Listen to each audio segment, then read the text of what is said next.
मधुबन के बाबा, मधुबन के बाबा मुरली वाले, आपका क्या कहना, आपका क्या कहना। ओम शांति। आज 8 अप्रैल 2022 के साकार मधुर महावाक्य हैं। आज मीठे मीठे बाप दादा बोले, मीठे बच्चे, अपनी अवस्था अच्छी बनानी है तो सवेरे सवेरे उठ एकांत में बैठ विचार करो कि हम आत्मा है, हमें अब वापस जाना है।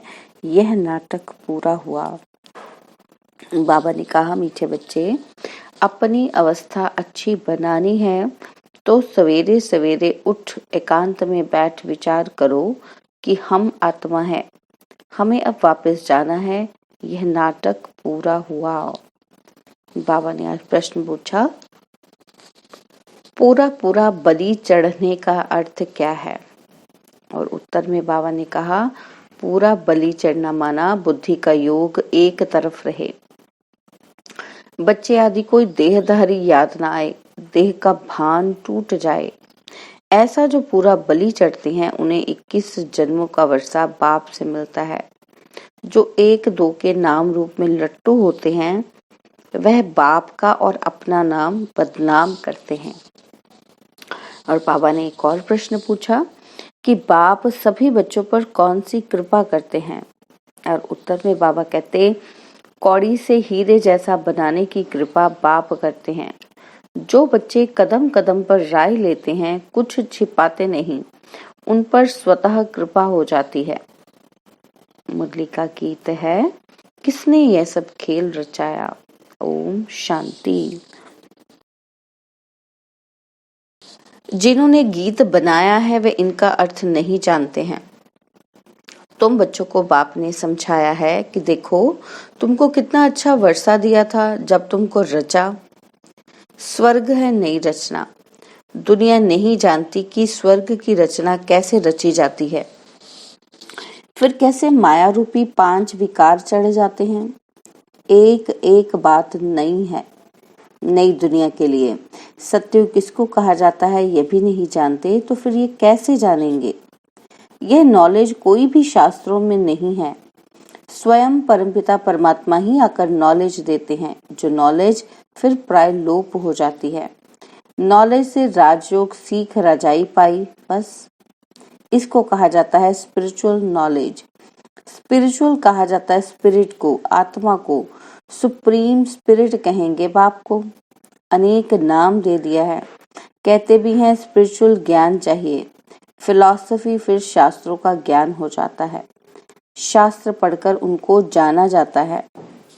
परमपिता परमात्मा तो शास्त्र पढ़ते ही नहीं, उसको कहा जाता है नॉलेजफुल। मनुष्य समझते हैं वह अंतर्यामी है, परंतु ऐसे तो है नहीं। ड्रामा अनुसार जो जैसा कर्म करते हैं उनको वह फल तो मिलना ही है। बच्चों को कर्म अकर्म विकर्म की गति भी समझाते हैं। कर्म अकर्म कब होता है, फिर कर्म विकर्म कैसे बनता है। स्वर्ग में कोई बुरा काम होता नहीं जो विकर्म बने, क्योंकि वहां रावण राज्य ही नहीं, इसलिए कर्म अकर्म बन जाते हैं। लेप शेप तब लगता है जब विकर्म करते हैं। पाप कराने वाला है रावण। अब तुम बच्चों को बाप समझाते हैं। मनुष्य तो यह नहीं जानते कि सत्युग में विकार बिगर कैसे बच्चे पैदा होते हैं। बहुत लोग कहते हैं विकार होते जरूर हैं, परंतु इतने नहीं। जैसे यहाँ भी सन्यासी गुरु लोग समझाते हैं, वर्ष में व मास में एक बार विकार में जाओ, परंतु बाप तो फट से कहते हैं, बच्चे काम महाशत्रु है, उन पर पूरी जीत पानी है, संपूर्ण निर्विकारी बनना है। वहां रावण ही नहीं तो विकार कहाँ से आया। सिख लोग भी गाते हैं कि मूत पलीती कपड़ धोए, तो सब मूत पलीती हैं। यह किसी की निंदा नहीं करते हैं। जो जैसा होगा उनको ऐसा जरूर कहेंगे, चोर को चोर कहेंगे। ग्रंथ में भी बहुत समझानी हुई है। गुरु नानक ने परमपिता परमात्मा की महिमा की है। कहते हैं जप साहिब सुखमनी, बाप कहते हैं मुझे याद करो। जिसको आधा कल्प याद किया वह चीज अगर मिल जाए तो कितनी खुशी होनी चाहिए। परंतु खुशी भी उनको होती है जो घड़ी घड़ी अपने को आत्मा समझते हैं। आत्मा समझने से बाप के साथ लव रहेगा। आत्मा को इस समय पता ही नहीं कि हमारा बाप कौन है। बाप का बन, बाप के ऑक्यूपेशन को ना जाना तो उनको बुद्धू कहेंगे। प्रहलाद की कथा सुनाते हैं, बदला लेने के लिए थम से निकला, परंतु परमात्मा है कहाँ, एड्रेस का पता भी नहीं। अभी तुम बच्चे जानते हो, तुम हो ब्रह्मा कुमार कुमारियां। प्रजापिता ब्रह्मा का भी नाम बाला है। स्त्री तो है नहीं जो उनसे बच्चे पैदा करे, जरूर मुख वंशावली होंगे। तुम भी यह समझा सकते हो कि हम हैं ब्रह्मा कुमार कुमारी। प्रजापिता ब्रह्मा का नाम सुना है तो परमपिता परमात्मा ब्रह्मा द्वारा रचना रचते हैं।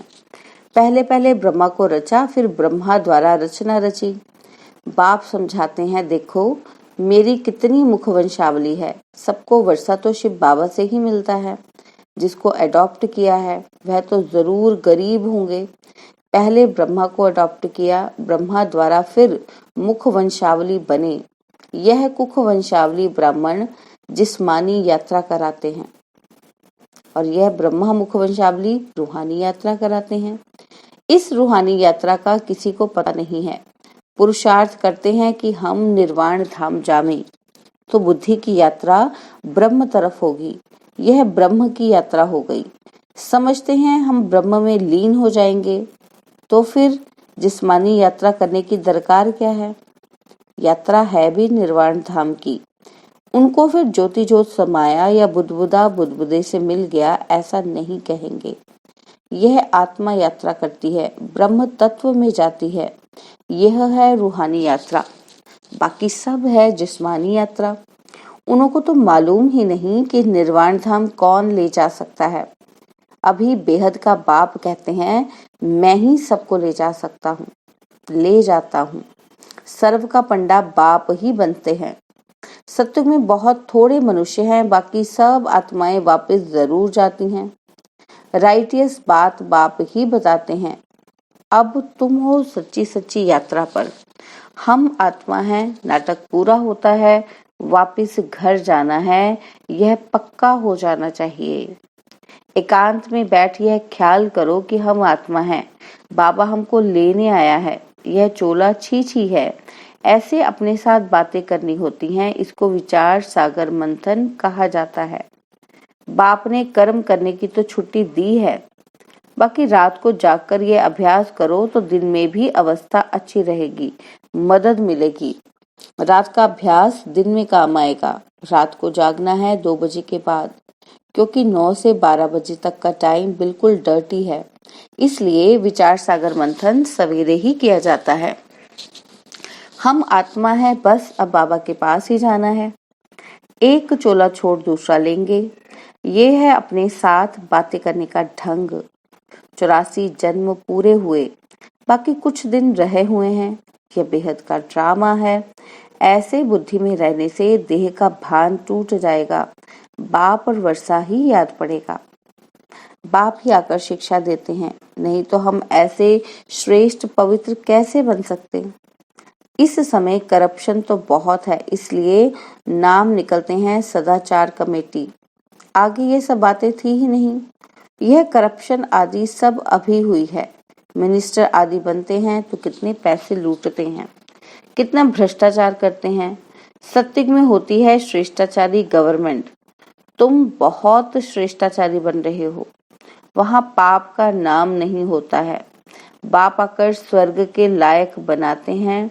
सभी जो डर्टी हैं उनको गुलगुल बनाते हैं। स्वर्ग स्थापन करके सर्व को सदगति दे, फिर खुद छिप जाता हूँ। मेरा पाठ ही है सबको सदगति देना। मैं सारी दुनिया को क्या से क्या बनाता हूँ। यह तो मनुष्य भी कहते हैं कि लड़ाई लगेगी। अखबारों में पढ़ता है कि 5 वर्ष के अंदर यह होगा वह होगा। अच्छा विनाश होगा, भला फिर क्या होगा। यह विनाश भी क्यों होता है, कारण बताए ना। तुम अब जानते हो बाप स्वर्ग की रचना कर रहे हैं, तो नरक का जरूर विनाश होगा। बाप आकर पुरानी दुनिया से नई दुनिया बनाते हैं। वहां अकाले मृत्यु होता नहीं, मरने का कभी डर ही नहीं रहता, आत्मा का ज्ञान रहता है। हम एक शरीर छोड़ जाकर दूसरा लेते हैं, यह भी समझते हैं जो देरी से आएंगे वह जरूर थोड़े जन्म लेंगे। हमारे 84 जन्म पूरे हुए हैं, यह दुनिया नहीं जानती है। तुम आत्माओं को परमपिता परमात्मा बैठ समझाते हैं। प्रजापिता के बच्चे तो आपस में भाई बहन ठहरे तो कोई भी विकर्म कर नहीं सकते। यूं कहते भी हैं कि हिंदू चीनी भाई भाई, फिर विकार में कैसे जाएंगे। कहना तो सहज है, परंतु अर्थ नहीं समझते। भाई भाई का अर्थ आत्मा पर चला जाता है। भाई बहन के संबंध में विकार की दृष्टि ठहर न सके। लौकिक संबंध में भी नजदीक संबंधी से अगर शादी करते हैं तो हाहाकार हो जाता है। बाप समझाते हैं कि तुम देवी देवता तो श्रेष्ठाचारी थे, फिर भ्रष्टाचारी बन गए हो, अब फिर श्रेष्ठाचारी बन रहे हो। हम सो श्रेष्ठाचारी 16 कला थे, फिर 14 कला में आए, फिर भ्रष्टाचारी बनते बनते अब और ही तमोप्रधान भ्रष्टाचारी बन पड़े हैं। इस गोले के चित्र में भी क्लियर लिखा हुआ है। वर्ण का रूप भी बनाते हैं, परंतु उसमें चोटी ब्राह्मण नहीं बनाते। ना शिव बाबा ना ब्राह्मण ही दिखाते हैं, बाकी देवता क्षत्रिय वैश्य शूद्र दिखाते हैं।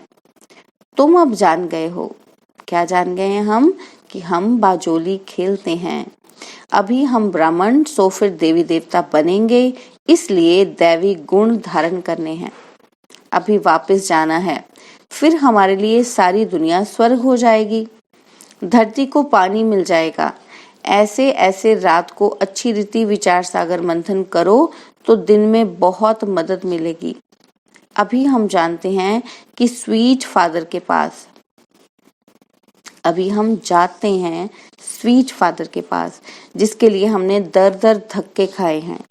रास्ता कहाँ से भी नहीं मिला है। अभी तुम पुरुषार्थ कर रहे हो वर्षा पाने का, परंतु माया भी बड़ी प्रबल है, बहुत धोखा देती है, झट कान से नाक से पकड़ लेती है। भ्रष्टाचारी बन पड़ते हैं, काम का नशा आ जाता है, किसी के नाम रूप के पीछे लट्टू हो जाते हैं जैसे आशिक माशूक। बहुत धोखा खाते हैं। लोभी भी एकदम नाम बदनाम कर देते हैं। ये सब कुछ होता ही रहता है। बाप समझाते हैं बच्चे, योग में रहना है। अच्छे जो योगी होते हैं वह 4-5 दिन भोजन ना भी खावें तो भी उनको परवाह नहीं रहती है, बहुत खुशी में रहते हैं। अवस्था ऐसी रहनी चाहिए। देखना है मेरे में किसी चीज का लोभ तो नहीं है। एम रखनी चाहिए कि हम फुल पास होकर दिखावें। कल्प कल्पांतर की बाजी है। अपनी जांच करनी है कि हम लक्ष्मी नारायण को वरने अथवा राजाई लेने के लायक बना हूं। अगर कोई खामियां हैं तो वह निकालनी पड़े। खामियां छिपी नहीं रह सकती। अब तुम्हारा कनेक्शन है शिव बाबा से। किसी को दृष्टि देंगे उठाने के लिए। बाप बहुत मदद करते हैं। ब्रह्मा कुमारियां कहती हैं ये हमने किया, हमने ऐसी अच्छी मुरली चलाई। यह अहंकार अवस्था को गिरा देता है। जो अच्छे अच्छे बच्चे हैं वे समझते हैं बाबा की मदद मिलती है। कईयों में तो माया प्रवेश होने से गिर पड़ते हैं। इसमें पूरा आत्म अभिमानी बनना चाहिए। देह में दृष्टि नहीं जानी चाहिए। बाबा शिक्षा देते रहते हैं, सुधरते जाओ, माया का धोखा मत खाओ, नहीं तो पद गवा देंगे। उस पति को तो तुम कितना याद करती हो, और यह है पतियों का पति जो तुम्हें अमृत पिलाते, कौड़ी से हीरा बनाते हैं, उनको याद नहीं करते। ऐसे बाप को तो कितना याद करना चाहिए। श्रीमत पर पुरुषार्थ किया जाता है। कोई भी बात पूछनी हो तो पूछना चाहिए कि बाबा मेरे में क्या गुण है। देह का भान तोड़ना है। जो पूरा बलि चढ़ते हैं उनको 21 जन्मों का वर्षा मिलता है। पूरा बलि चढ़ने का मतलब है उसकी तरफ बुद्धि रहे। यह बच्चे आदि जो भी कुछ हैं उनसे भी बुद्धि हट जानी चाहिए। बाबा कहते हैं उनके बदले में तुमको वहां सब कुछ नया मिलेगा। कहते हैं भगवान की कृपा से बच्चा मिला। अब भगवान खुद कहते हैं कि यह कृपा तो अल्पकाल की है। अब तो तुम्हारे ऊपर बहुत कृपा करेंगे, तुमको कौड़ी से हीरे जैसा बना देंगे। ग्रस्त व्यवहार में रहते ये सब कुछ बाप का समझो। समय समय पर राय लेते रहो, बाप ही राय देंगे। कोई उल्टा काम नहीं करने देंगे, विकारी को नहीं आने देंगे, विकारी को नहीं देने देंगे। अविनाशी सर्जन से कुछ भी छिपाना नहीं है, कदम कदम पर पूछना है। बहुत पूछते भी हैं, लिखते भी हैं कि बाबा यह विकार सताते हैं। कोई तो काला मुंह करके भी बताते नहीं, छिपाते रहेंगे तो और ही काले होते जाएंगे। अच्छा, मीठे मीठे सिकिलदे बच्चों प्रति माता पिता बाप दादा का याद प्यार और गुड मॉर्निंग। रूहानी बाप की रूहानी बच्चों को नमस्ते। हम रूहानी बच्चों की रूहानी बाप दादाजी को दिलवा जान सिकवा प्रेम से नमस्ते। ओम शांति। प्यारे बाबा, मीठे बाबा, मेरे बाबा, शुक्रिया बाबा, शुक्रिया बाबा, शुक्रिया बाबा। धारणा के लिए मुख्य सार है। पहला पॉइंट है, फुल पास होने के लिए जो भी खामियां हैं, विकारों का अंश है, उसे समाप्त कर देना है। किसी भी बात का अहंकार नहीं रखना है। सेकंड पॉइंट है, दृष्टि बहुत पवित्र शुद्ध बनानी है। कभी भी किसी देहधारी के पीछे लटकना नहीं, पूरा आत्म अभिमानी बनना है। और बाबा ने आज वरदान दिया, साइलेंस की शक्ति से बुराई को अच्छाई में बदलने वाले शुभ भावना संपन्न भव। जैसे साइंस के साधन से खराब माल को भी परिवर्तन कर अच्छी चीज बना देते हैं, ऐसे आप साइलेंस की शक्ति से बुरी बात व बुरे संबंध को बुराई से अच्छाई में परिवर्तन कर दो। ऐसे शुभ भावना संपन्न बनो जाओ जो आपके श्रेष्ठ संकल्प से अन्य आत्माएं भी बुराई को बदल अच्छाई धारण कर लें। नॉलेजफुल के हिसाब से राइट रॉन्ग को जानना अलग बात है, लेकिन स्वयं में बुराई को बुराई के रूप में धारण करना गलत है। इसलिए बुराई को देखते जानते भी उसे अच्छाई में बदल दो। स्लोगन है, सहनशीलता का गुण धारण करो तो कठोर संस्कार भी शीतल हो जाएंगे। सहनशीलता का गुण धारण करो तो कठोर संस्कार भी शीतल हो जाएंगे। ओम शांति। और अब यह एक बहुत अच्छी वीडियो भी जरूर देखें।